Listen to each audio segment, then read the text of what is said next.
आदाब नमस्कार सत श्री अकाल सारे दोस्तों ਨੂੰ जी मैं ਤੁਹਾਡਾ ਆਪਣਾ ਅਮਨ ਆਸਟ੍ਰੇਲੀਆ ਤੋਂ। ਦੋਸਤੋ ਅੱਜ ਦੀ ਇਸ ਵੀਡੀਓ ਵਿੱਚ ਗੱਲ ਕਰਾਂਗੇ ਮੂਲ ਮੰਤਰ ਵਿੱਚ ਆਏ ਅੱਖਰ ਅਜੂਨੀ ਦੀ। ਅਜੂਨੀ ਦਾ ਮਤਲਬ ਹੁੰਦਾ ਦੋਸਤੋ ਕਿ ਐਸਾ ਅਕਾਲ ਪੁਰਖ ਪਰਮਾਤਮਾ ਜੋ ਕਿ ਜੂਨਾਂ ਵਿੱਚ ਨਹੀਂ ਆਉਂਦਾ, ਜੋ ਕਿਸੇ ਵੀ ਮਾਤਾ ਦੇ ਗਰਭ ਦੇ ਵਿੱਚੋਂ ਪੈਦਾ ਨਹੀਂ ਹੁੰਦਾ।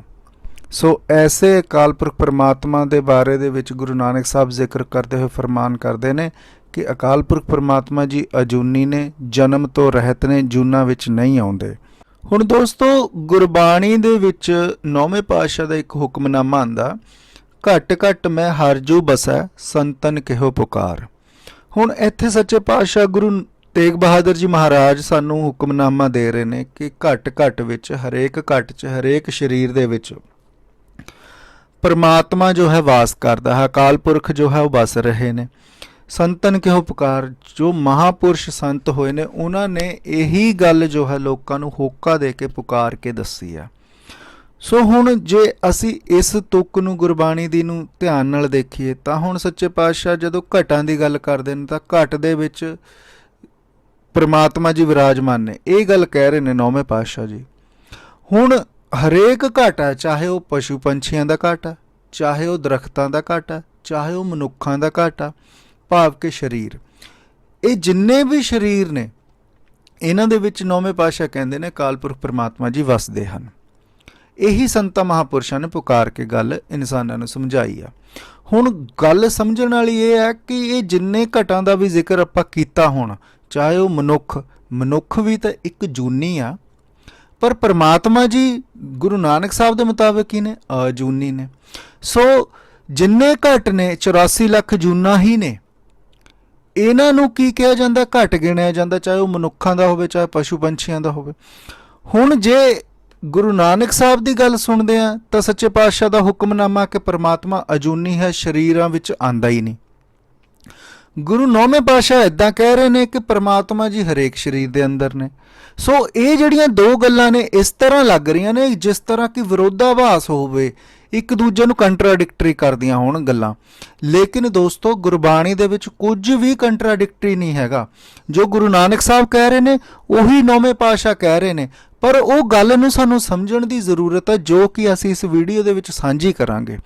हुण एक तीसरा पॉइंट होर है, वो ये है जिवें कबीर साहब का हुक्मनामा आंदा गुरबाणी दे विच ही, कहो कबीर यह राम की अंश। दोस्तों गुरबाणी की इस पवित्र तुक दे विच कबीर साहब फरमान कर रहे हैं कि अकाल पुरख परमात्मा की अंश भाव के अकाल पुरख परमात्मा जी का हिस्सा मात्र ही हर घट विच मौजूद है। सो हुण तक आपां ने इन्हां तिन तुकां नूं जो पढ़िया है, मैं आप जी दे नाल फिर तो सांझ पा लैना। पहली स्टेटमेंट जो कबीर साहब कह रहे हैं कि हर घट दे विच अकाल पुरख परमात्मा की अंश मौजूद है। दूसरी स्टेटमेंट गुरु नौवें पातशाह जी की है, जिहदे विच गुरु नौवें पातशाह कह रहे हैं हर घट विच अकाल पुरख परमात्मा ही मौजूद है। तीसरी स्टेटमेंट गुरु नानक देव महाराज की है, जिहदे विच गुरु नानक साहब हर घट नूं ही रद्द कर दिंदे ने। घट का मतलब हुंदा शरीर जां जूनी, क्योंकि दूसरे पासे जे आप एक पासे शरीर कह रहे हैं, दूजे पासे उसका मतलब जून भी हो गया। चाहे वो कोई भी शरीर हो, मनुख का, बंदे का, जानवर का, ये सारे ही 84 ਲੱਖ जून विच ही गिने जाते हैं। तो गुरु नानक साहब हर शरीर नूं, हर घट नूं, हर जून नूं रद्द करते हुए कहते हैं कि अकाल पुरख परमात्मा जी तो जून विच आउंदे ही नहीं, अजूनी हैं। सो हुण तिन दियां तिन स्टेटमेंटां आपस विच विरोधाभास प्रतीत हो रही ने, सैल्फ कंट्राडिक्टरी स्टेटमेंट्स लग रही ने, जदों कि गुरबाणी विच कोई भी सैल्फ कंट्राडिक्टरी स्टेटमेंट नहीं, कोई विरोधाभास नहीं। हुण आपां इन्हां तुकां नूं विचारन दी कोशिश करदे हां कि किहड़े लैवल दे उत्ते जाके किस तरीके नाल, किस कारणा करके ये गल्लां जो सच्चे पातशाह ने स्टेटमेंटां दित्तियां ने, ये किवें कहीआं गईआं ने, ताकि जदों असीं इन्हां तुकां नूं समझीए, विचारीए तां गुरबाणी दे जो सही अर्थ ने सानूं क्लीयर हुंदे चले जाण। दोस्तों आपां हुण कबीर साहब दे शब्द तो शुरुआत कर लैंदे कि कबीर साहब अकाल पुरख परमात्मा दी अंश हर घट विच मौजूद हन, ये कह रहे हैं। ये उन्होंने क्यों कहा, इस गल नूं हुण जानन दे लई सब तो पहला सानूं ਸ਼ਾਸਤਰਾਂ ਦੇ ਵਿੱਚ, ਵੇਦਾਂ ਦੇ ਵਿੱਚ, ਗੁਰਬਾਣੀ ਦੇ ਵਿੱਚ ਇਹਨਾਂ ਅਧਿਆਤਮਿਕ ਟਰਮੀਨੋਲੋਜੀਆਂ ਨੂੰ, ਅਧਿਆਤਮ ਦੇ ਉਹ ਅੱਖਰਾਂ ਦੀ ਸਮਝ ਲੈਣੀ ਪਵੇਗੀ ਕਿ ਕਿਹੜੇ ਅੱਖਰ ਕਿਸ ਵਿਸ਼ੇ ਦੇ ਲਈ ਵਰਤੇ ਜਾਂਦੇ ਸੀ।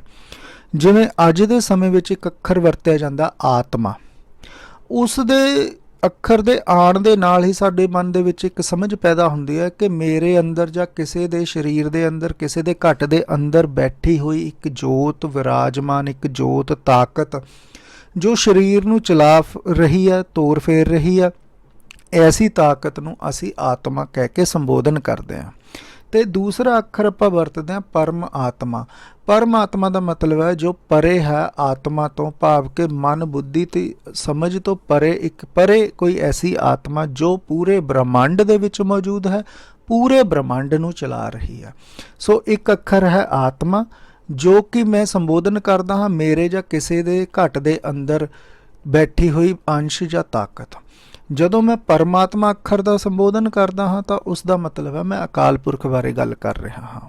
ਦੋਸਤੋ, ਸਾਡੇ ਗੁਰੂ ਸਾਹਿਬਾਨਾਂ ਨੇ, ਭਗਤਾਂ, ਰਿਸ਼ੀਆਂ, ਮੁਨੀਆਂ ਨੇ ਜਿਸ ਕਿਸੇ ਨੇ ਵੀ ਅਕਾਲ ਪੁਰਖ ਪਰਮਾਤਮਾ ਦੀ ਪ੍ਰਾਪਤੀ ਕਰਕੇ ਕਿਸੇ ਦੂਸਰੇ ਬੰਦੇ ਨੂੰ ਬ੍ਰਹਮ ਗਿਆਨ ਬਾਰੇ ਦੱਸਿਆ ਤਾਂ ਉਸ ਦੇ ਵਿੱਚ ਦੋ ਟੈਕਨੀਕਾਂ ਦਾ ਪ੍ਰਯੋਗ ਕੀਤਾ। ਇਹ ਮੈਂ ਦੋ ਹੀ ਟੈਕਨੀਕਾਂ ਆਪ ਜੀ ਦੇ ਨਾਲ ਸਾਂਝੀਆਂ ਕਰਦਾ।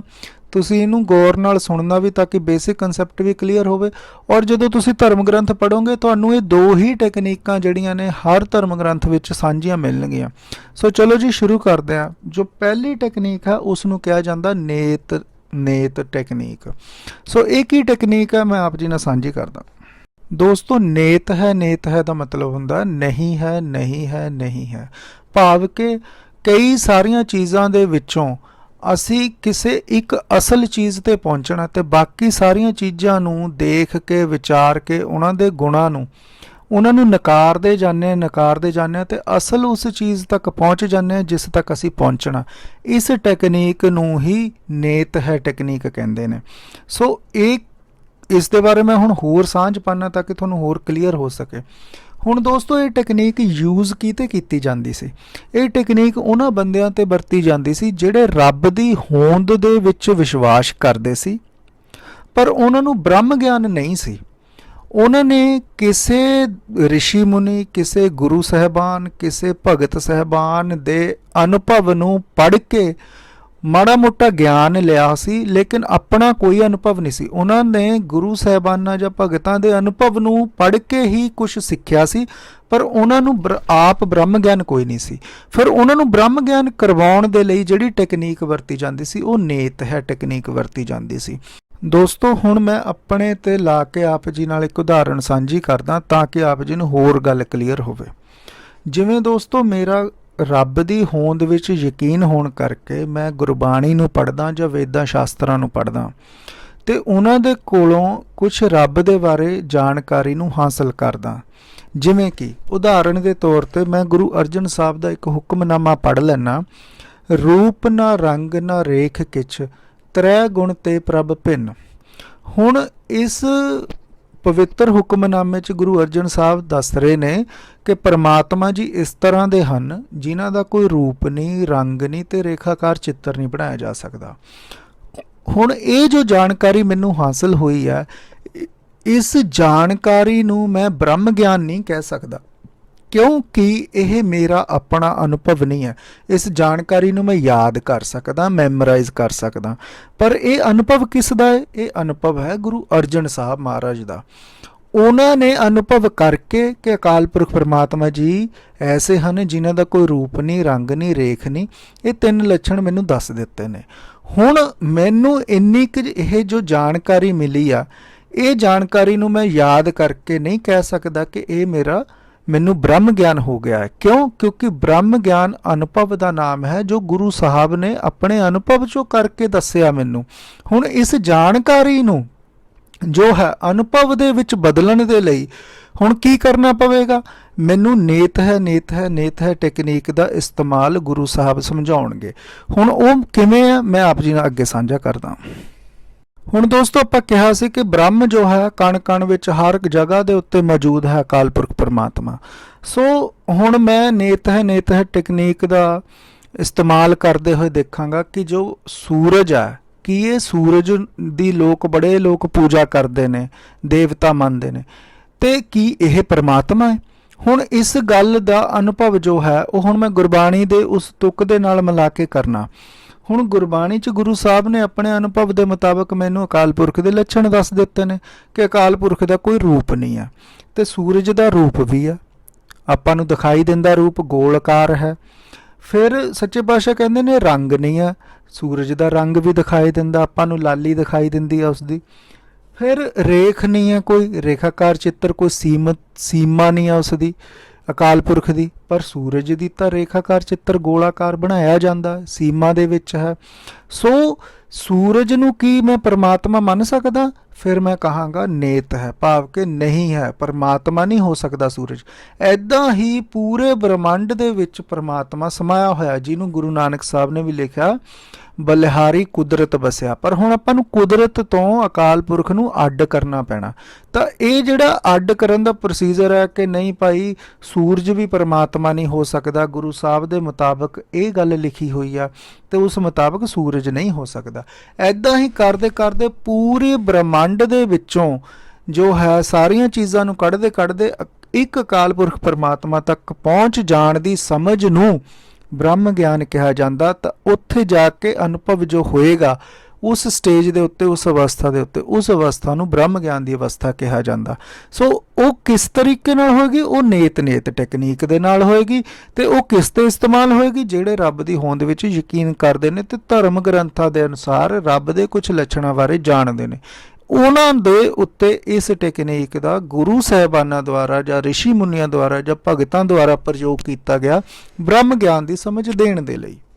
दोस्तों, दूसरी टैकनीक का इस्तेमाल उन्हां इंसानां या लोकां दे उत्ते गुरु साहिबान या भगत साहिबान करदे सी जिहड़े रब दी होंद तो मुनकर सन, जो रब नूं मनदे नहीं सी, नास्तिक सी। तां जदों कदे भी इस तरह के लोग गुरु साहिबान या भगत साहिबानां कोल आंदे सी, ਤਾਂ ਹੁਣ ਅਕਾਲ ਪੁਰਖ परमात्मा ਦਾ ਹੋਕਾ ਦੇਣ ਲਈ ਤੇ ਉਹਨਾਂ ਲੋਕਾਂ ਦਾ ਕਲਿਆਣ ਕਰਨ ਲਈ ਜੋ ਗੁਰੂ ਸਾਹਿਬ ਉਹਨਾਂ ਨੂੰ ਸਵਾਲ ਪੁੱਛਦੇ ਸੀ, ਉਹ ਕੁਝ ਇਸ ਤਰੀਕੇ ਨਾਲ ਪੁੱਛਦੇ ਸੀ ਕਿ ਅੱਛਾ ਤੁਸੀਂ ਦੱਸੋ ਫਿਰ ਤੁਹਾਡੀ ਹੋਂਦ ਦਾ ਕੀ ਕਾਰਨ ਹੈ। ਕਿਉਂਕਿ ਗੁਰੂ ਸਾਹਿਬ ਜਾਣਦੇ ਨੇ ਕਿ ਜੇ ਪਰਮਾਤਮਾ ਦੀ ਹੋਂਦ ਦੀ ਇਹਨਾਂ ਨਾਲ ਗੱਲ ਕਰਦੇ ਆ ਤਾਂ ਇਹ ਨਾਸਤਿਕ ਨੇ, ਪਹਿਲਾਂ ਹੀ ਮੁਨਕਰ ਹੋਏ ਹੋਏ ਨੇ। कोई भी इंसान परमात्मा की होंद तो मुनकर हो सकता, लेकिन अपनी होंद तो कभी भी मुनकर नहीं हो सकता, क्योंकि हरेक इंसान जानता कि मेरे शरीर के अंदर कुछ ऐसी ताकत है जो मेरे शरीर नूं चला रही है, जो मेरे दिमाग नूं काम करन दे लई प्रेरित करती है। सो ऐसी ताकत वल ही केंद्रित हुंदे होए गुरु साहब सीधा सवाल पुछदे सी कि तुसी दसो कि तुहाडी होंद दा की कारण है। तो फिर उत्थे वो मुनकर नहीं सी हो सकते, तो फिर उन्होंने मनना पैंदा सी कि साडे अंदर कोई ताकत है जो कि साडे शरीर नूं चलांदी है। तो गुरु साहब उत्थों फिर अध्यात्म की सिक्ख्या देनी उन्होंने शुरू करते सी कि ये जिहड़ी ताकत अंदर है इस नूं अध्यात्म विच आत्मा कहंदे, जो परमात्मा दा अंश है। सो इस टैकनीक नूं अंश टैकनीक कहा जाता कि अंश तो शुरू करके पूर्ण तक जाना, अंश तो शुरू करके पूर्ण ब्रह्म तक पहुँचना। सो जिमें पहली क्लास, दूजी क्लास, तीजी क्लास करते करते उपर तक 10वीं क्लास, फिर BA, फिर MA, फिर PhD तक लेके जाना। इस तकनीक दे नाल गुरु साहब 1 बाय 1 उन्होंने समझाते चले जाते सी। सो पहला तो दसदे सी कि ये समझाते सी कि तुहाडे अंदर कुछ है जिसनूं आत्मा कहंदे, और ये आत्मा कित्थों आई। फिर उन्होंने ये सवाल हुंदा सी जदों कि कित्थों आई, तो गुरु साहब दसदे सी ये अंश है, किसी तो विछड़ी है, जिस तो विछड़ी है वो पूर्ण ब्रह्म है, पूर्ण ब्रह्म दे नाल मिलना है। दोस्तों, गुरबाणी दे विच हुण जे कोई असी शब्द पढ़दे हां, सानूं किवें पता लगे कि ये अंश वाली कैटागरी दा शब्द है, जिस दे विच किसी बंदे नाल गल जो हो रही है वो आत्मा दे लैवल दी गल हो रही है, ना कि परमात्मा दे लैवल दी गल हो रही है। दोस्तों, अंश वाली कैटागरी दे जो शब्द हुंदे ने उसकी सब तो पहली बड़ी निशानी हुंदी है कि मनुख अपनी आत्मा दे बारे विच की समझदा है, की जानदा है, की सही जानदा, की गलत जानदा। सिर्फ इन्हां गल्लां नूं ही जो है डिस्कस किया जाता शब्द दे विच। इन्हां शब्दां विच परमात्मा जां परमात्मा दीयां वड्डियां वड्डियां रचनावां, सूरज, चंद, तारे, पहाड़, आकाश, इदां दीयां गल्लां नहीं दस्सियां जांदियां। ਉਹ ਕਾਰਨ ਇਸ ਕਰਕੇ ਨਹੀਂ ਦੱਸੀਆਂ ਜਾਂਦੀਆਂ। ਜਿਵੇਂ ਕਿ ਇੱਕ ਛੋਟਾ ਬੱਚਾ ਹੁੰਦਾ, ਉਹਨੂੰ ਹਲੇ ਏ ਦਾ ਵੀ ਪੂਰੀ ਤਰ੍ਹਾਂ ਨਾਲ ਨੌਲੇਜ ਨਹੀਂ ਹੋਈ, ਤਾਂ ਉਹਨੂੰ ਆਪਾਂ ਐਪਲ ਅੱਖਰ ਨਹੀਂ ਲਿਖਾ ਸਕਦੇ, ਨਹੀਂ ਸਮਝਾ ਸਕਦੇ। ਤਾਂ ਉਹਨੂੰ ਪਹਿਲਾਂ ਉਹ ਜਿੰਨੀ ਕੁ ਉਹਨੂੰ ਏ ਬਾਰੇ ਸਮਝ ਆ ਉਹਨੂੰ ਹੀ ਕਰੈਕਟ ਕਰਕੇ ਪਹਿਲਾਂ ਦ੍ਰਿੜ ਕਰਾਇਆ ਜਾਂਦਾ, ਫਿਰ ਉਹਨੂੰ ਪੀ ਦੀ ਸਮਝ ਦਿੱਤੀ ਜਾਂਦੀ ਹੈ। ਇੱਦਾਂ ਬਾਕੀ ਅੱਖਰਾਂ ਦੀ ਸਮਝ ਦਿੰਦੇ ਹੋਏ ਪੂਰਾ ਐਪਲ ਅੱਖਰ ਤੱਕ ਲੈ ਕੇ ਜਾਂਦੇ ਆ। ਸੋ ਇਸ ਤਰ੍ਹਾਂ ਦੇ ਸ਼ਬਦਾਂ ਦੇ ਵਿੱਚ ਮਨੁੱਖ ਦੀ ਆਤਮਾ, ਮਨੁੱਖ ਆਪਣੀ ਆਤਮਾ ਬਾਰੇ ਕੀ ਸਮਝਦਾ ਹੈ, ਜਾਂ ਉਹ ਕੀ ਧਾਰਨਾ ਬਣਾਈ ਬੈਠਾ ਹੈ ਆਪਣੀ ਆਤਮਾ ਬਾਰੇ, ਉਹ ਸਹੀ ਧਾਰਨਾ ਬਣਾਈ ਬੈਠਾ ਜਾਂ ਉਹ ਗਲਤ ਬਣਾਈ ਬੈਠਾ, ਉਸ ਦੇ ਬਾਰੇ ਹੀ ਡਿਸਕਸ ਹੁੰਦੀ ਹੈ ਇਹਨਾਂ ਸ਼ਬਦਾਂ ਵਿੱਚ। ਸੋ ਇਹ ਪਹਿਲੀ ਨਿਸ਼ਾਨੀ ਹੈ। ਦੂਸਰੀ ਸਭ ਤੋਂ ਵੱਡੀ ਨਿਸ਼ਾਨੀ ਇਹ ਹੈ ਕਿ ਭਗਤਾਂ ਜਾਂ ਗੁਰੂ ਸਾਹਿਬਾਨਾਂ ਦੇ ਦੁਆਰਾ ਨਾਸਤਿਕ ਮਨੁੱਖ ਨੂੰ ਸਿੱਧੇ ਤੌਰ 'ਤੇ ਸ਼ਬਦ ਵਿੱਚ ਇਹ ਸਵਾਲ ਕੀਤਾ ਜਾਂਦਾ ਕਿ ਤੂੰ ਕੌਣ ਆ। ਤਾਂ ਜਿਹੜਾ ਨਾਸਤਿਕ ਮਨੁੱਖ ਆ, ਕਿਉਂਕਿ ਉਹ ਅਕਾਲ ਪੁਰਖ ਪਰਮਾਤਮਾ ਦੀ ਹੋਂਦ ਨੂੰ ਜਾਣਦਾ ਨਹੀਂ ਜਾਂ ਮੰਨਦਾ ਨਹੀਂ, ਤਾਂ ਉਹ ਕੇਵਲ ਆਪਣੇ ਵਜੂਦ ਦੇ ਬਾਰੇ ਹੀ ਗੱਲ ਕਰੇਗਾ, ਵਜੂਦ ਦੇ ਬਾਰੇ ਹੀ ਆਨਸਰ ਕਰੇਗਾ। ਤਾਂ ਉਹ ਜਿਹੜਾ ਆਨਸਰ ਹੋਏਗਾ ਉਸ ਦੇ ਵੀ ਦੋ ਲੈਵਲ ਹੋਣਗੇ, ਇੱਕ ਸਰੀਰਕ ਲੈਵਲ ਦੇ ਉੱਤੇ, ਇੱਕ ਮਾਨਸਿਕ ਤਲ ਦੇ ਉੱਤੇ। ਸੋ ਤੀਸਰੇ ਤਲ ਦਾ ਉਹਨੂੰ ਤਾਂ ਪਤਾ ਨਹੀਂ। ਸੋ ਇਸ ਸ਼ਬਦ ਦੇ ਵਿੱਚ ਦੋਨੋਂ ਹੀ ਲੈਵਲ 'ਤੇ, ਸਰੀਰਕ ਲੈਵਲ 'ਤੇ ਮਾਨਸਿਕ ਲੈਵਲ ਦੀ ਗੱਲ ਹੋਏਗੀ ਅਤੇ ਉਹਨਾਂ ਨੂੰ ਨਕਾਰਿਆ ਜਾਏਗਾ, ਅਤੇ ਤੀਸਰੇ ਲੈਵਲ ਦੇ ਬਾਰੇ ਜ਼ਿਕਰ ਕੀਤਾ ਜਾਏਗਾ, ਸਵਾਲ ਕੀਤਾ ਜਾਏਗਾ। ਤਾਂ ਚਲੋ ਦੋਸਤੋ, ਹੁਣ ਆਪਾਂ ਸ਼ੁਰੂ ਕਰਦੇ ਹਾਂ, ਸ਼ਬਦ ਨੂੰ ਪੜ੍ਹਦੇ ਹਾਂ ਅਤੇ ਇਹਨਾਂ ਪੁਆਇੰਟਾਂ ਨੂੰ ਨਾਲ ਲੈ ਕੇ ਚੱਲਦੇ ਹੋਏ ਸਮਝਦੇ ਹਾਂ।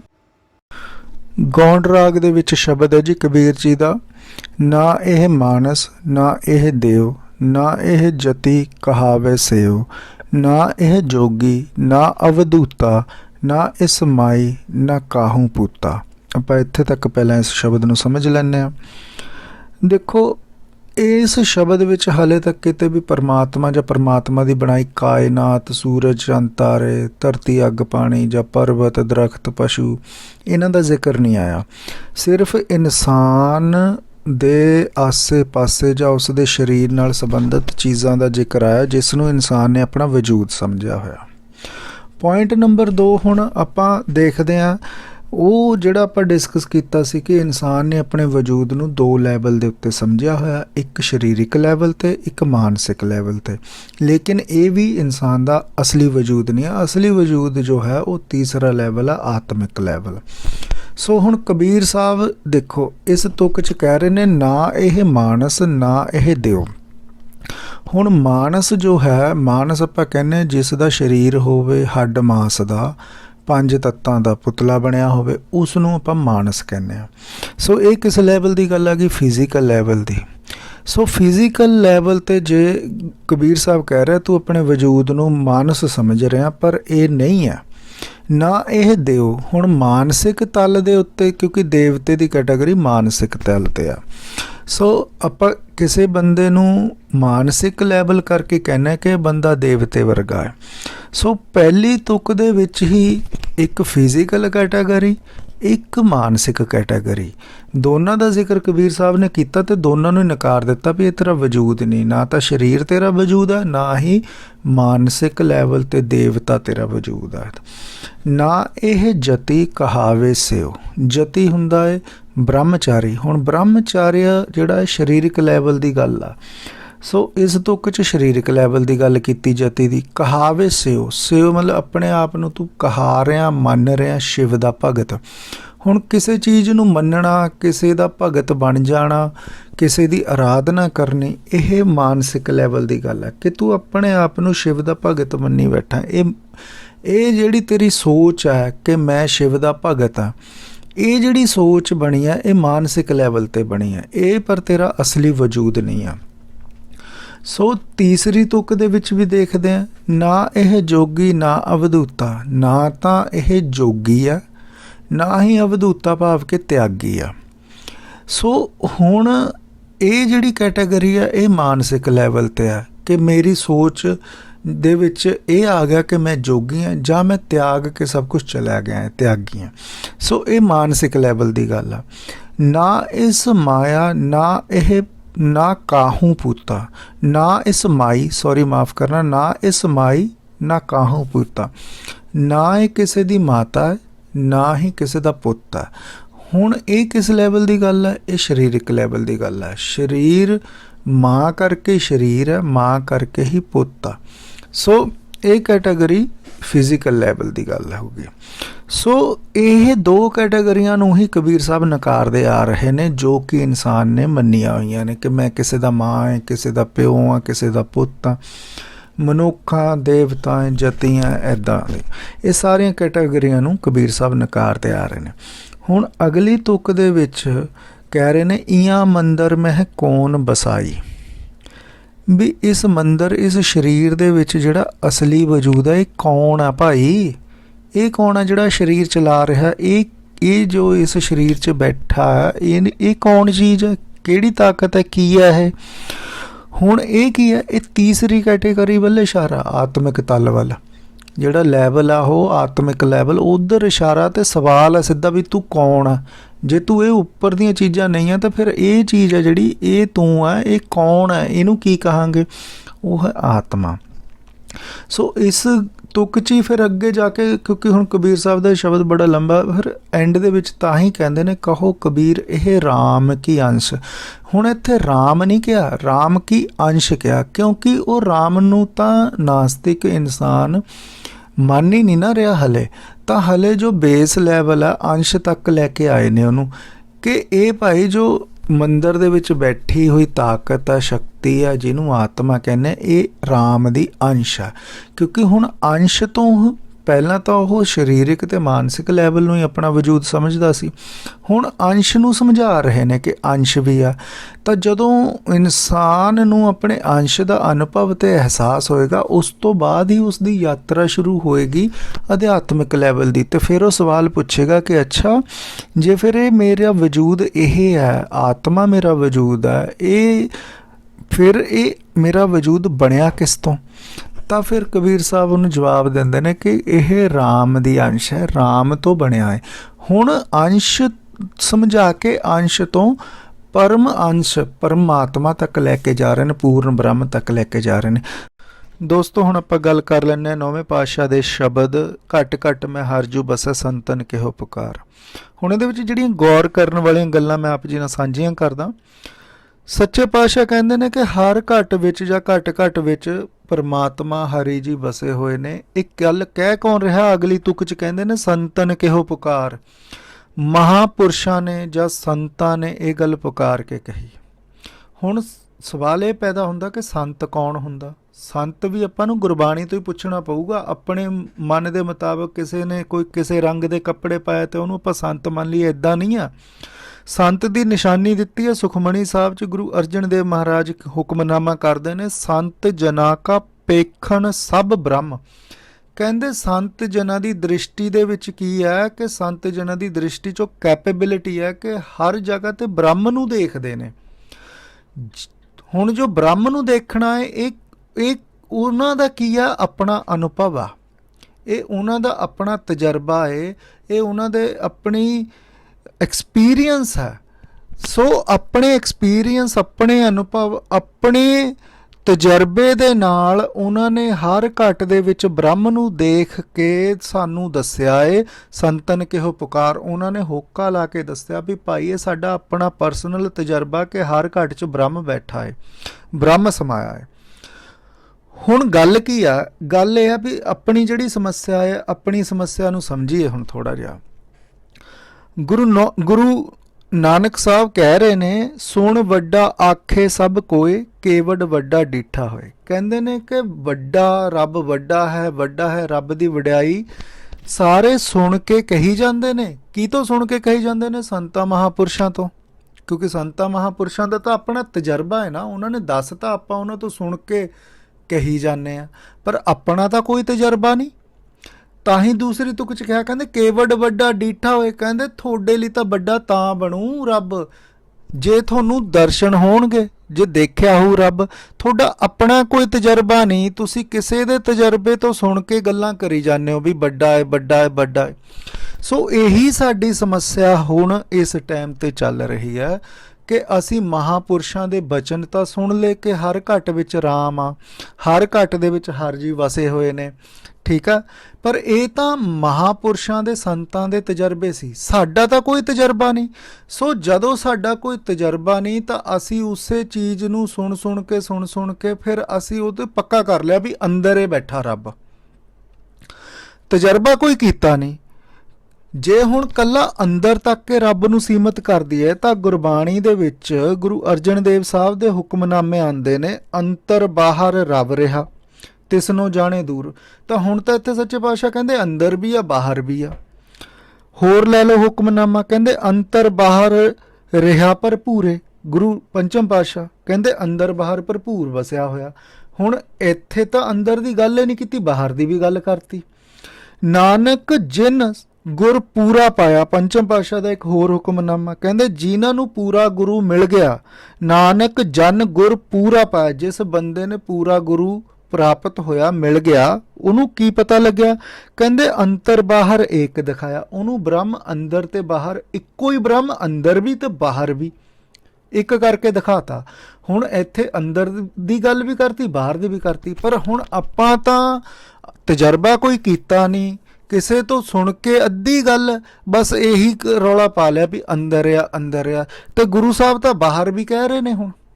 ਸੋ ਇਹਦਾ ਮਤਲਬ ਅਸੀਂ ਕੁਛ ਚੀਜ਼ ਨੂੰ ਮਿਸ ਕਰ ਰਹੇ ਹਾਂ, ਸਮਝ ਨਹੀਂ ਰਹੇ। ਹੁਣ ਆਪਾਂ ਇਹਨੂੰ ਸਮਝਦੇ ਹਾਂ ਗੌਰ ਦੇ ਨਾਲ। ਭਾਈ ਜਿਸ ਬੰਦੇ ਦੇ ਕੋਲ ਬ੍ਰਹਮ ਗਿਆਨ ਦੀ ਦ੍ਰਿਸ਼ਟੀ ਹੁੰਦੀ ਹੈ, ਜਾਂ ਕਹਿ ਲਓ ਜਿਸ ਬੰਦੇ ਕੋਲ ਬ੍ਰਹਮ ਗਿਆਨ ਹੁੰਦਾ ਹੈ, ਉਹ ਬ੍ਰਹਮ ਨੂੰ ਦੋ ਤਰੀਕੇ ਨਾਲ ਦੇਖ ਸਕਦਾ ਹੈ। ਪਹਿਲਾ ਤਰੀਕਾ ਤਾਂ ਹੈਗਾ ਉਹ ਤੱਤਵ ਰੂਪ 'ਚ ਬ੍ਰਹਮ ਨੂੰ ਦੇਖ ਸਕਦਾ। ਦੂਸਰਾ ਤਰੀਕਾ ਹੈਗਾ ਕਿ ਉਹ ਬ੍ਰਹਮ ਨੂੰ ਵਿਆਪਕ ਰੂਪ ਨਾਲ ਦੇਖ ਸਕਦਾ। ਜਿਸ ਬੰਦੇ ਕੋਲ ਬ੍ਰਹਮ ਗਿਆਨ ਹੈ, ਇਹ ਦੋਨੋਂ ਤਰੀਕਿਆਂ ਨਾਲ ਬ੍ਰਹਮ ਨੂੰ ਉਹ ਦੇਖ ਸਕਦਾ ਹੈ। ਦੇਖੋ ਪਹਿਲੇ ਪਾਤਸ਼ਾਹ ਦਾ ਹੁਕਮਨਾਮਾ ਹੈ ਗੁਰਬਾਣੀ ਦੇ ਵਿੱਚ, ਕਹਿੰਦੇ ਆਤਮ ਚੀਨੇ ਸੋ ਤਤ ਵਿਚਾਰੈ। ਦੇਖੋ ਚੀਨੇ ਦਾ ਮਤਲਬ ਹੁੰਦਾ ਸਮਝੇ ਜਾਣੇ ਖੋਜੇ। ਜਿਸ ਨੇ ਆਤਮ ਤੱਤ ਭਾਵ ਕਿ ਜਿਸ ਨੇ ਪਹਿਲਾਂ ਆਤਮਾ ਨੂੰ ਐਕਸਪੀਰੀਅੰਸ ਕਰ ਲਿਆ, ਆਤਮਾ ਨੂੰ ਸਮਝ ਲਿਆ, ਜੋ ਕਿ ਕਬੀਰ ਸਾਹਿਬ ਨੇ ਤਰੀਕੇ ਨਾਲ ਸਮਝਾਇਆ ਸੀ, ਅੰਸ਼ ਵਾਲੇ ਤਰੀਕੇ ਨਾਲ, ਉਹ ਆਤਮਾ ਤੱਕ ਲੈ ਆਏ ਸੀਗੇ। ਕਹਿੰਦੇ ਜਿਹਨੇ ਆਤਮਾ ਨੂੰ ਚੀਨ ਲਿਆ ਭਾਵ ਕਿ ਸਮਝ ਲਿਆ, ਜਾਣ ਲਿਆ, ਖੋਜ ਲਿਆ, ਹੁਣ ਉਹ ਤੋਂ ਅਗਲੀ ਸਟੇਜ ਕੀ ਆ? ਕਹਿੰਦੇ ਸੋ ਤੱਤ ਵਿਚਾਰੇ, ਉਹ ਤੱਤਵ ਦ੍ਰਿਸ਼ਟੀ ਹੋ ਜਾਣੀ ਆ। ਹੁਣ ਉਹਦੀ ਅਗਲੀ ਸਟੇਜ ਆ, ਅੰਸ਼ ਵਾਲੀ ਸਟੇਜ ਤੋਂ ਅਗਲੀ ਸਟੇਜ ਆ, ਹੁਣ ਉਹ ਤੱਤਵ ਦ੍ਰਿਸ਼ਟੀ ਹੋਊਗੀ ਉਹਦੀ। ਜਿਵੇਂ ਇੱਕ ਸਮੁੰਦਰ ਆ, ਸਮੁੰਦਰ ਦੇ ਵਿੱਚ ਜਿਹੜਾ ਪਾਣੀ ਆ ਉਹ ਬੜਾ ਹੀ ਵਿਆਪਕ ਰੂਪ 'ਚ ਹੁੰਦਾ ਹੈ।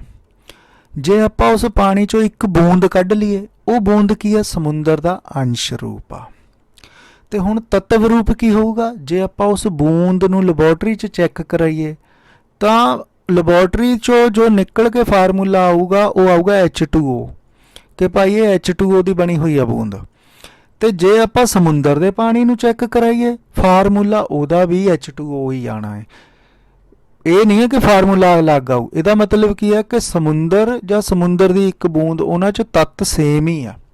ਠੀਕ ਆ। ਇੱਦਾਂ ਹੀ ਆਤਮਾ ਜਾਂ ਪਰਮਾਤਮਾ, ਆਤਮਾ ਅੰਸ਼ ਹੈ, ਪਰਮਾਤਮਾ ਵਿਆਪਕ ਰੂਪ ਹੈ, ਤੇ ਤੱਤਵ ਰੂਪ ਕਰਕੇ ਦੋਨਾਂ ਦੇ ਲੱਛਣ ਸੇਮ ਨੇ, ਆਤਮਾ ਤੇ ਪਰਮਾਤਮਾ ਦੇ। ਦੋਸਤੋ ਹੁਣ ਜਿਹੜਾ ਨੌਵੇਂ ਪਾਤਸ਼ਾਹ ਦਾ ਸ਼ਬਦ ਹੈ, ਘੱਟ ਘੱਟ ਮੈਂ ਹਰਜੂ ਬਸੈ ਸੰਤਨ ਕਿਹੋ ਪੁਕਾਰ। ਹੁਣ ਸੰਤਾਂ ਨੇ ਪੁਕਾਰ ਕੇ ਕਿਹਾ, ਅਨੁਭਵ ਕੀਤਾ ਪਹਿਲਾਂ, ਹੈ ਨਾ, ਦੇਖਿਆ ਪਹਿਲਾਂ। ਕਿਹੜੀ ਦ੍ਰਿਸ਼ਟੀ ਨਾਲ ਦੇਖਿਆ? ਜੇ ਤਾਂ ਅੰਸ਼ ਵਾਲੀ ਦ੍ਰਿਸ਼ਟੀ ਨਾਲ ਦੇਖਦੇ ਫਿਰ ਤਾਂ ਲਿਖਦੇ ਕਿ ਅੰਸ਼ ਦੇਖਿਆ ਹੈ, ਪਰ ਉਹਨਾਂ ਨੇ ਤਾਂ ਅੰਸ਼ ਕਿਹਾ ਨਹੀਂ, ਉਹਨਾਂ ਨੇ ਕਿਹਾ ਹਰੀ। ਹੁਣ ਜੇ ਹਰੀ ਨੂੰ ਦੇਖਿਆ ਕਹੀਏ ਤਾਂ ਫਿਰ ਇਹ ਸਮਝਣ ਦੀ ਜ਼ਰੂਰਤ ਹੈ ਕਿ ਗੁਰੂ ਨਾਨਕ ਸਾਹਿਬ ਤਾਂ ਕਹਿੰਦੇ ਨੇ ਵੀ ਹਰੀ ਤਾਂ ਅਜੂਨੀ ਹੈ, ਜੂਨ 'ਚ ਆਂਦਾ ਹੀ ਨਹੀਂ।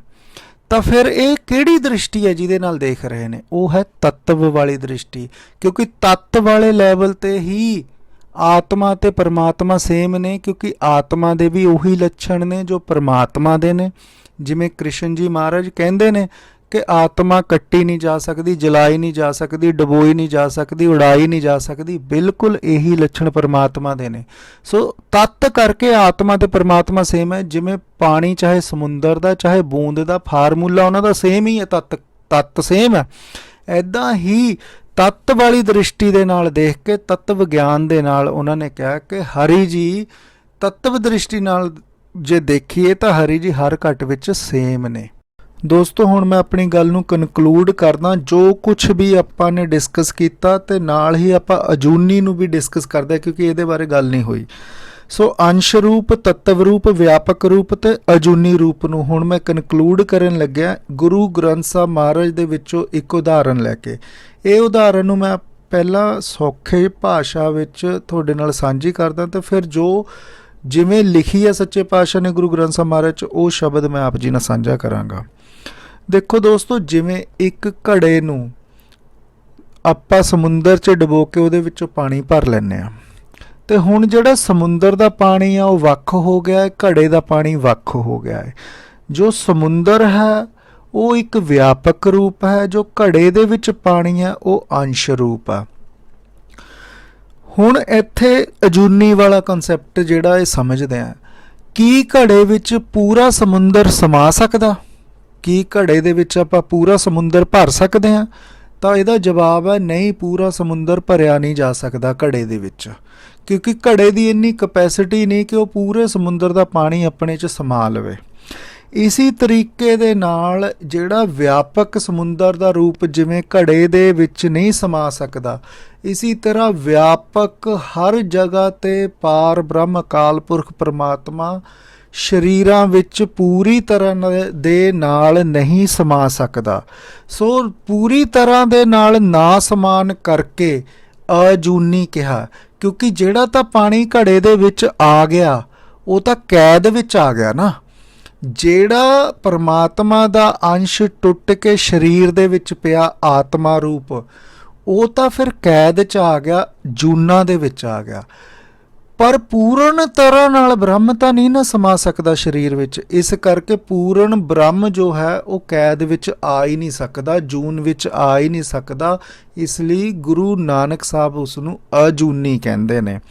ਸੋ ਗੱਲ ਗੌਰ ਕਰਨ ਵਾਲੀ ਇਹ ਆ ਕਿ ਮੂਲ ਮੰਤਰ ਦੇ ਵਿੱਚ ਇੱਕ ਦੀ ਵਿਆਖਿਆ ਹੋ ਰਹੀ ਹੈ, ਇੱਕ ਅਕਾਲ ਪੁਰਖ ਪਰਮਾਤਮਾ ਦੀ ਜੋ ਹਰ ਜਗ੍ਹਾ ਦੇ ਉੱਤੇ ਵਿਆਪਕ ਹੈ, ਜੂਨ ਵਿੱਚ ਨਹੀਂ ਆਉਂਦਾ। ਉੱਥੇ ਆਤਮਾ ਦੀ ਗੱਲ ਨਹੀਂ ਹੋ ਰਹੀ, ਉੱਥੇ ਅੰਸ਼ ਦੀ ਗੱਲ ਨਹੀਂ ਹੋ ਰਹੀ, ਉੱਥੇ ਬ੍ਰਹਮ ਰੂਪ ਦੀ ਗੱਲ ਹੋ ਰਹੀ ਹੈ ਜੋ ਹਰ ਜਗ੍ਹਾ ਦੇ ਉੱਤੇ ਵਿਆਪਕ ਹੈ। ਸੋ ਗੁਰੂ ਗ੍ਰੰਥ ਸਾਹਿਬ ਮਹਾਰਾਜ ਦੇ ਵਿੱਚ ਜੋ ਸ਼ਬਦ ਆਂਦਾ ਉਹ ਇਹ ਹੈ, ਜੈਸੇ ਕੁੰਭ ਉਦਕ ਪੂਰ ਆਨਿਓ ਤਬ ਉਹ ਭਿੰਨ ਦ੍ਰਿਸ਼ਟੋ। ਕਹਿੰਦੇ ਜਿਵੇਂ ਹੀ ਕੁੰਭ ਨੂੰ, ਘੜੇ ਨੂੰ ਪਾਣੀ ਦੇ ਵਿੱਚ ਆਪਾਂ ਪਾਉਂਦੇ ਹਾਂ ਸਮੁੰਦਰ ਦੇ, ਤੇ ਪਾਣੀ ਭਰ ਕੇ ਘੜੇ ਦੇ ਵਿੱਚੋਂ ਘੜੇ ਨੂੰ ਉੱਤੇ ਚੱਕ ਲੈਂਦੇ ਹਾਂ, ਤੇ ਘੜੇ ਦਾ ਪਾਣੀ ਸਮੁੰਦਰ ਦੇ ਪਾਣੀ ਤੋਂ ਅਲੱਗ ਦਿਖਦਾ ਹੈ। ਤਾਂ ਉਹ ਜਿਹੜਾ ਘੜੇ ਦਾ ਪਾਣੀ ਹੈ ਉਹ ਸਮੁੰਦਰ ਤੋਂ ਅਲੱਗ ਦਿਖਦਾ ਹੈ ਅੰਸ਼ ਕਰਕੇ, ਕਿਉਂਕਿ ਉਹਦਾ ਰੂਪ ਵਿਆਪਕ ਨਹੀਂ ਰਿਹਾ। ਵਿਆਪਕ ਰੂਪ ਸਮੁੰਦਰ ਦਾ ਵੱਖ ਹੋ ਗਿਆ। ਘੜੇ ਦਾ ਜੋ ਰੂਪ ਹੈ, ਜੋ ਘੜੇ ਦੇ ਵਿੱਚ ਪਾਣੀ ਆ, ਉਸ ਦਾ ਰੂਪ ਜੋ ਹੈ ਅੰਸ਼ ਮਾਤਰ ਰਹਿ ਗਿਆ ਹੈ। ਫਿਰ ਸੱਚੇ ਪਾਤਸ਼ਾਹ ਕਹਿੰਦੇ ਨੇ, ਕਹੋ ਨਾਨਕ ਕੁੰਭ ਜਲਹਿ ਮੈਂ ਡਾਰਿਓ। ਜੇ ਆਪਾਂ ਘੜੇ ਨੂੰ ਦੁਬਾਰਾ ਸਮੁੰਦਰ ਦੇ ਵਿੱਚ ਪਾ ਦਈਏ, ਡਬੋ ਦਈਏ, ਅੰਬੇ ਅੰਬ ਮਿਲਿਓ। ਕਹਿੰਦੇ ਪਾਣੀ ਪਾਣੀ ਵਿੱਚ ਮਿਲ ਕੇ ਦੁਬਾਰਾ ਵਿਆਪਕ ਰੂਪ ਹੋ ਗਿਆ। ਸੋ ਇਹੀ ਕਨਸੈਪਟ ਹੈ ਕਿ ਜਦੋਂ ਅਸੀਂ ਸਰੀਰ ਵਿੱਚ ਆਨੇ ਆ ਤਾਂ ਪਰਮਾਤਮਾ ਤੋਂ ਸਾਡੀ ਆਤਮਾ ਵਿਛੜ ਗਈ ਹੈ, ਤਾਂ ਹੁਣ ਉਹ ਅੰਸ਼ ਮਾਤਰ ਹੋ ਗਿਆ, ਕਿਉਂਕਿ ਪਰਮਾਤਮਾ ਤਾਂ ਪੂਰਾ ਸਰੀਰ 'ਚ ਸਮਾ ਨਹੀਂ ਸਕਦਾ, ਤਾਂ ਪਰਮਾਤਮਾ ਤਾਂ ਅਜੂਨੀ ਹੈ। ਜੋ ਵਿਛੜ ਕੇ ਟੁੱਟ ਕੇ ਸਰੀਰ 'ਚ ਪਈ ਆ, ਕੈਦ 'ਚ ਆਈ ਆ, ਉਹ ਜੂਨ ਵਿੱਚ ਆ ਗਈ ਆ, ਤੇ ਇਹ ਸਰੀਰ ਰੂਪੀ ਘੜੇ ਦੇ ਵਿੱਚ ਅੰਸ਼ ਰੂਪ ਦੇ ਵਿੱਚ ਫਸ ਗਈ ਆ। ਪਰ ਤੱਤਵ ਕਰਕੇ ਗੁਣ ਸੇਮ ਨੇ, ਨਾ ਕੱਟੀ ਜਾ ਸਕਦੀ ਆਤਮਾ, ਨਾ ਕੱਟਿਆ ਜਾ ਸਕਦਾ ਪਰਮਾਤਮਾ। ਨਾ ਆਤਮਾ ਦੇ ਟੋਟੇ ਹੋਣਗੇ, ਨਾ ਪਰਮਾਤਮਾ ਦੇ ਟੋਟੇ ਹੋਣਗੇ। ਸੋ ਗੁਣ ਕਰਕੇ ਸੇਮ ਘਟ ਦੇ ਵਿੱਚ ਸਮਾਇਆ, ਹਰ ਘਟ ਵਿੱਚ ਪਰਮਾਤਮਾ ਹੀ ਸਮਾਇਆ, ਲੇਕਿਨ ਰੂਪ ਕਰਕੇ ਅੰਸ਼ ਰੂਪ 'ਚ ਹੈ, ਇੱਕ ਵਿਆਪਕ ਰੂਪ ਹੈ ਜੋ ਅਜੂਨੀ ਹੈ। ਅੰਸ਼ ਰੂਪ ਹੈ ਜੋ ਜੂਨ 'ਚ ਫਸ ਗਿਆ, ਘੜੇ ਦੇ ਵਿੱਚ ਜਿਵੇਂ ਪਾਣੀ ਫਸ ਗਿਆ, ਐਵੇਂ ਆਤਮਾ ਸਰੀਰ 'ਚ ਫਸ ਗਈ ਹੈ, ਜੂਨਾਂ 'ਚ ਪੈ ਗਈ ਹੈ। ਸੋ ਜਦੋਂ ਪੂਰੇ ਗੁਰੂ ਨੂੰ ਮਿਲ ਕੇ ਬ੍ਰਹਮ ਦੀ ਗਿਆਨ ਦੀ ਦ੍ਰਿਸ਼ਟੀ ਹਾਸਲ ਕੀਤੀ ਜਾਂਦੀ ਹੈ, ਬ੍ਰਹਮ ਗਿਆਨ ਹਾਸਲ ਕੀਤਾ ਜਾਂਦਾ, ਤਾਂ ਫਿਰ ਘੜਾ ਜਿਵੇਂ ਪਾਣੀ 'ਚ ਦੁਬਾਰਾ ਡੁਬੋ ਕੇ ਘੜੇ ਵਾਲਾ ਪਾਣੀ ਤੇ ਸਮੁੰਦਰ ਵਾਲਾ ਪਾਣੀ ਫੇਰ ਇੱਕ ਹੋ ਜਾਂਦੇ ਨੇ। ਵਿਆਪਕ ਰੂਪ ਬਣ ਜਾਂਦਾ। ਇੱਦਾਂ ਹੀ ਜਿਹੜੀ ਇਹ ਆਤਮਾ ਜਦੋਂ ਬ੍ਰਹਮ ਨੂੰ ਜਾਣ ਲੈਂਦੀ ਆਪਣੇ ਅਸਲੀ ਸਰੂਪ ਨੂੰ, ਤਾਂ ਇਹ ਸਰੀਰ ਤੋਂ ਵੱਖ ਹੋ ਜਾਂਦੀ ਹੈ, ਭਾਵ ਕਿ ਸਰੀਰ ਤੋਂ ਉੱਪਰ ਉੱਠ ਜਾਂਦੀ ਹੈ। ਸਰੀਰ ਨਜ਼ਰ ਹੀ ਨਹੀਂ ਆਉਂਦਾ, ਜਿਵੇਂ ਭਾਈ ਕਨ੍ਹਈਆ ਜੀ ਨੂੰ ਸਰੀਰ ਨਹੀਂ ਨਜ਼ਰ ਆਇਆ, ਬ੍ਰਹਮ ਹੀ ਨਜ਼ਰ ਆਇਆ, ਇੱਕ ਮਿਕ ਹੋ ਗਈ, ਉਹ ਵਾਲੀ ਦ੍ਰਿਸ਼ਟੀ। ਸੋ ਮੈਂ ਉਮੀਦ ਕਰਦਾ ਦੋਸਤੋ ਕਿ ਤੁਹਾਨੂੰ ਇਹ ਕਨਸੈਪਟ ਸਮਝ ਆਇਆ ਹੋਵੇਗਾ। ਅੰਸ਼ ਵਾਲੀ ਦ੍ਰਿਸ਼ਟੀ, ਤੱਤਵ ਗਿਆਨ ਵਾਲੀ ਦ੍ਰਿਸ਼ਟੀ, ਵਿਆਪਕ ਰੂਪ ਵਾਲੀ ਦ੍ਰਿਸ਼ਟੀ ਤੇ ਅਜੂਨੀ ਰੂਪ ਦੇਖਣ ਵਾਲੀ ਦ੍ਰਿਸ਼ਟੀ। ਮੈਂ ਉਮੀਦ ਕਰਦਾ ਦੋਸਤੋ ਕਿ ਤੁਹਾਨੂੰ ਇਹ ਸਮਝ ਆਇਆ ਹੋਵੇਗਾ। ਪਲੀਜ਼ ਮੈਨੂੰ ਕਮੈਂਟ 'ਚ ਜ਼ਰੂਰ ਲਿਖਣਾ